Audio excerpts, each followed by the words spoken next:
রোহন, এখন কদিন থাকছো তো? না মামি, বিকালে চলে যাবো। না না, তোমার এখন যাওয়া হবে না, কালকে সাথীকে দেখতে আসবে। আমাকে দেখতে আসবে? হ্যাঁ। দেখিছো, বীর কথা শুনে মনে হয় লজ্জা পেয়েছে। তোমার মাকে ফোন করে বলে দাও কালকে যেন সকাল সকাল চলে আসে।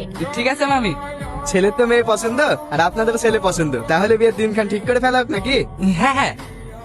ঘটক মশাই, দিনটা একটু তাড়াতাড়ি করেন। বাবা আবার এই মাসের মধ্যেই লন্ডনে চলে যাবে। লন্ডনে চলে যাবে? হ্যাঁ, বৌমাকেও সঙ্গে করে নিয়ে যাবে। ও, তাহলে ঠিক আছে। দুদিন পরে একটা ভালো দিন আছে। দুদিন? কেন ভাই সাহেব, কোনো অসুবিধা আছে নাকি?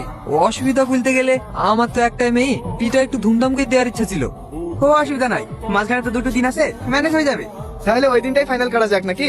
হ্যাঁ, ওই দিনটাই করেন। ঘটক মশাই, তাহলে ওই দিনটাই হইলো।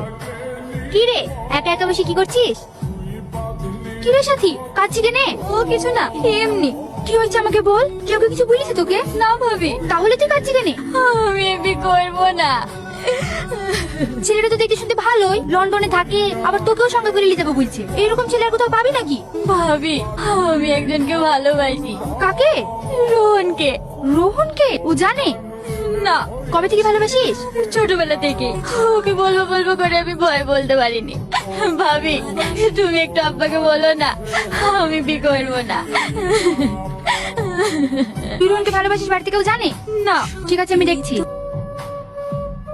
5 বস্তা চাল, 4টি তেলের টিন আর 20 কেজি ডাল।